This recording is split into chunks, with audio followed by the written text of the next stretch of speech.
Alhamdulillah, Alhamdulillahil malikil mubta'al al-munazzahi 'anil syuraka'i wal amsal.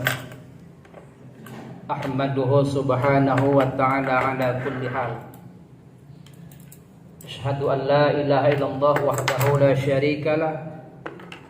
Syahadatan tuslihul qalba wal lisana min fasadil a'mal.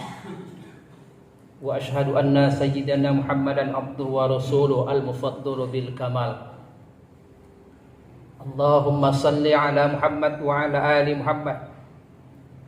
Amma ba'du fa ayyuhal hadirun ittaqullaha haqqa tuqatih wa la tamutunna illa wa antum muslimun. Qala Allah ta'ala fi kitabihil karim. A'udzu billahi minasyaitonir rajim. Bismillahirrahmanirrahim. Wallazina amanu wa 'amilus shalihat sanudkhiluhum jannatun tajri min tahtihal anhar khalidina fiha abada. Sadaqallahul azim wa sadaqa rasuluhun nabiyul karim. Wa nahnu 'ala dzalika minasyahidin wasyakirin. Walhamdulillahi rabbil alamin. Hadirin jamaah salat Jumat rahimakumullah yang berbahagia. Bersyukur kepada Allah dengan ucapan alhamdulillah bahwa kita hari ini berada di tanggal 7 Rabiul Awal 1445 Hijriah. InsyaAllah kita yang hadir hari ini adalah orang-orang pilihan Allah yang mendapatkan hidayah, hamba-hamba Allah yang istiqomah dalam ibadah, mati husnul khatimah, dan dimasukkan ke dalam jannah beserta dengan istri dan anak-anak kita yang saleh dan salehah. Salawat beriringkan salam sama kita ucapkan kehadiran junjungan alam Sayyidina Rasulullah Muhammad sallallahu alaihi wasallam. Mudah-mudahan kita yang hadir hari ini termasuk juga umatnya yang mendapatkan syafaat nanti ketika datangnya hari kiamat. Hadirin jamaah salat Jumat rahimakumullah yang berbahagia. Melalui Jumat ini, melalui mimbar ini kami ingin berwasiat takwa kepada diri kami sendiri dan kita umumnya untuk selalu meningkatkan iman dan takwa kita kepada Allah Subhanahu wa taala. Bukan hanya sekedar ucapan saya beriman kepada Allah, tapi harus ada realisasi, aplikasi dalam perbuatan kita. Maka iman itu tidak hanya sebatas ucapan menurut bahasa percaya, tapi harus ada iman menurut syar'i, tasdiqun bil qalbi wa iqrarun bil lisani wa a'malun bil arkan. Insyaallah mudah-mudahan dengan iman yang ada tertanam pada diri kita, insyaallah kita semuanya layaklah mendapatkan surga dari Allah Subhanahu wa taala. Hadirin jamaah salat Jumat rahimakumullah yang berbahagia. Dulu ada satu kisah seorang yang ahli ibadah tapi dia merugi. Tersebutlah nama orang tua ini, namanya Abu bin Hashim. Umurnya lebih kurang 60, 70, 80 tahun lah kita bilang. Abu bin Hashim ini adalah orang yang ahli ibadah. Jangankan amalan-amalan yang wajib, amalan sunnah tak pernah dia tinggalkan. Suatu saat ketika dia hendak mengambil wudhu di sepertiga malam untuk melaksanakan sholat tahajud, tiba-tiba di samping sumurnya dia lihat ada sosok makhluk yang tak pernah dia lihat seumur hidup. Terkejutlah Abu bin Hashim pada waktu itu. Lalu dia bertanya kepada makhluk itu, "Wahai hamba Allah, siapakah engkau gerangan? Sekian lama aku hidup, aku enggak pernah melihatmu. Tiba-tiba kau ada di samping sumurku, aku hendak berwudu, mengambil wudu untuk melaksanakan sholat tahajud. Siapakah engkau wahai saudaraku?" Kata Abu bin Hashim. Apa kata makhluk tersebut? "Saya adalah malaikat." "Lalu ngapain kamu kemari?" kata Abu bin Hashim. Malaikat itu berkata, "Saya kemari mau mencari orang yang ahli ibadah, ingin mencatat orang-orang yang rajin beribadah kepada Allah." Lalu Abu bin Hashim bertanya lagi kepada malaikat itu, "Wahai malaikat, lalu apa yang kau pegang itu?"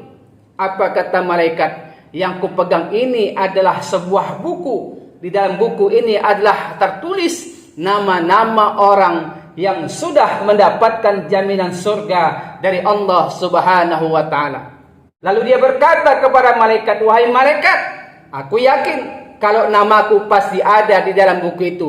Coba lihat dengan kemuliaanku," kata Abu bin Hashim. Maka dibukalah lembaran-lembaran itu, akhirnya dari awal hingga akhir tak satu pun tertulis nama Abu bin Hashim. Lalu protes lagi Abu bin Hashim, "Wahai malaikat, nggak mungkin namaku tidak ada di situ. Bukankah aku adalah orang yang ahli ibadah? Jangankan amalan-amalan yang wajib, amalan sunnah aku kerjakan. Jangankan amalan sholat yang wajib, sholat yang sunnah aku kerjakan. Jangankan sedekah yang wajib, sedekah yang sunnah aku kerjakan. Jangankan puasa yang wajib, puasa yang sunnah aku kerjakan. Zikirku pun tak pernah ketinggalan, wahai malaikat," kata Abu bin Hashim. Lalu dibuka lagi lah lembaran tersebut. Ternyata dari awal hingga akhir ternyata tidak ada tertulis nama Abu bin Hashim. Tersungkurlah pada saat itu Abu bin Hashim. Ternyata orang yang ahli ibadah, tetapi tak ada namanya satupun tertulis di dalam buku tersebut. Hadirin jamaah salat Jumat rahimakumullah yang berbahagia. Apa yang bisa kita petik dari sini? Pertama, kalaulah ada seorang manusia seperti kita orang biasa ini, kalau dia bisa berdialog dengan malaikat, itu berarti tingkat kewaruannya adalah orang yang mempunyai karomah. Orang yang mempunyai karomah, inilah Abu bin Hashim. Abu bin Hashim adalah orang yang mempunyai karomah. Kalau Nabi namanya mukjizat, tapi kalau kita adalah maunah, pertolongan dari Allah. Kalau kita seorang manusia seperti ini, orang biasa seperti kita mempunyai kelebihan, namanya maunah. Salah satu contoh, ketika kita lihat di jalan raya ada mobil Pajero dengan kecepatan arah yang sama-sama mobil Pajero, lagak kambing dengan kecepatan 250 km per jam, lagak kambing. Logikanya akal kita berkata, pasti orangnya yang di dalam mobil itu semuanya mati. Ternyata ada yang selamat. Ini artinya inilah maunah, pertolongan dari Allah Subhanahu wa taala. Hadirin jamaah salat Jumat rahimakumullah yang berbahagia. Kembali kita kepada Abu bin Hashim. Mengapa ketika dia sadar dari pingsannya, dia bertanya lagi kepada malaikat, "Wahai malaikat, kenapa namaku tidak ada di dalam kitab itu? Padahal aku adalah orang yang ahli ibadah." Kalau kita ambil dari kisah ini, bukanlah amalan yang memasukkan kita ke dalam surga bagaimana kisah Abu bin Hashim. Orang yang ahli ibadah, tak pernah tinggal amalan wajibnya, bahkan ditambah dengan sunnahnya. Tak pernah tinggal zikirnya, siang malam dia zikir. Bahkan dia teringat kata Abu bin Hashim satu kalimat, "Allazina yazkuruna Allaha qiyaman wa qu'udan wa 'ala junubihim." Dia ingat kepada Allah pada saat berdiri, berbaring dan duduk, ingat.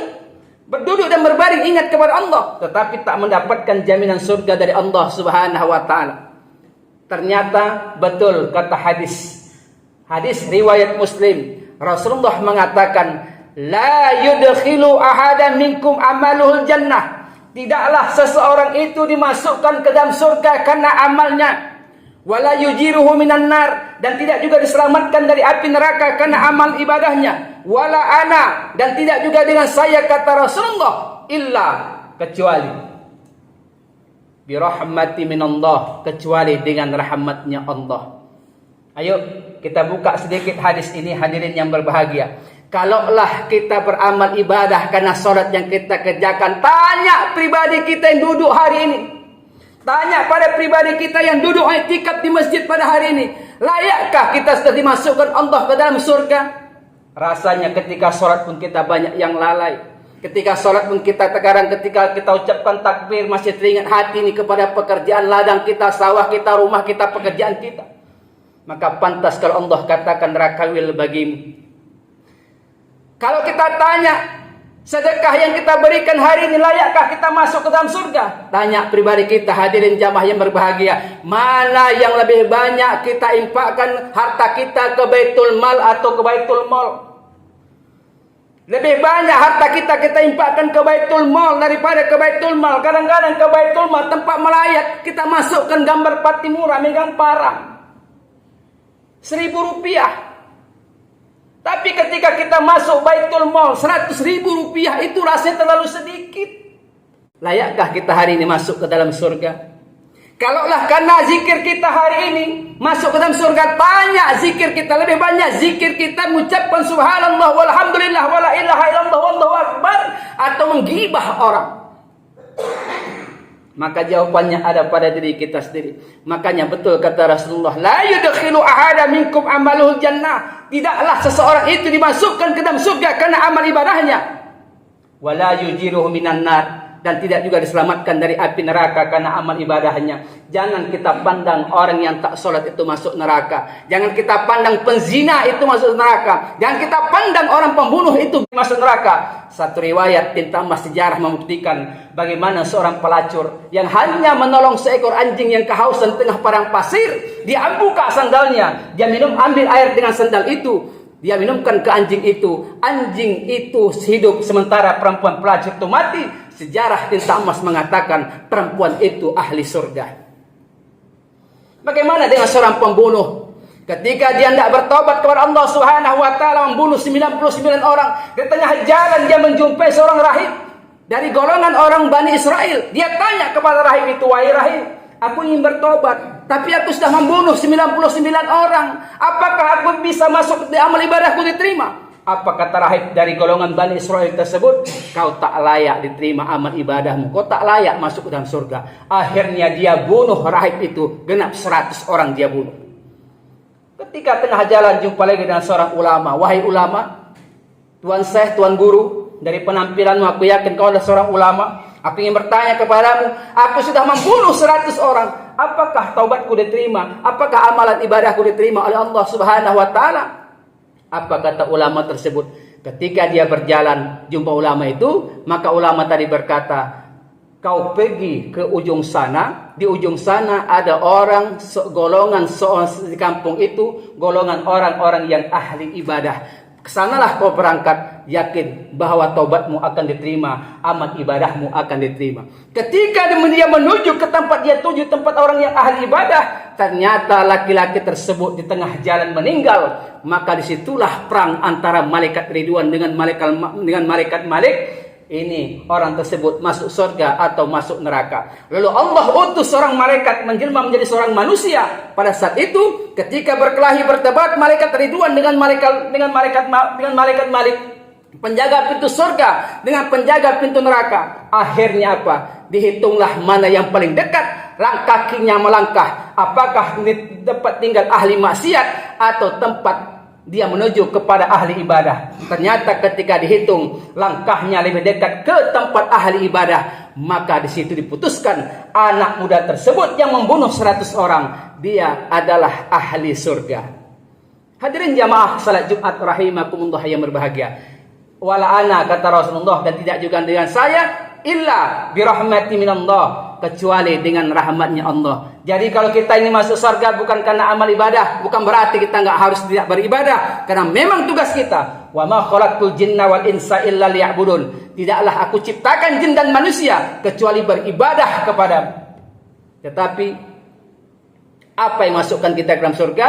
Illa birahmati minallah, kecuali dengan rahmatnya Allah. Pertanyaan terbesarnya adalah bagaimana kita untuk mendapatkan rahmatnya Allah. Inilah episode kita yang akan datang. InsyaAllah kita akan jumpa lagi menyambung tema kita hari ini tentang siapa orang mendapatkan rahmatnya Allah, dan insyaAllah kitalah orang yang menjadi penghuni surga. Barakallahu li wa lakum fil Qur'anil Karim wa nafa'ani wa iyyakum bima fihi minal ayati wa zikril hakim wa taqabbalallahu minni wa minkum tilawatahu innahu huwas samiul alim. Aqulu qawli hadza astaghfirullah li wa lakum wa liwalidayya wa liwalidikum wa lisairil mu'minina wal mu'minat wal muslimina wal muslimat innahu huwal ghafurur rahim.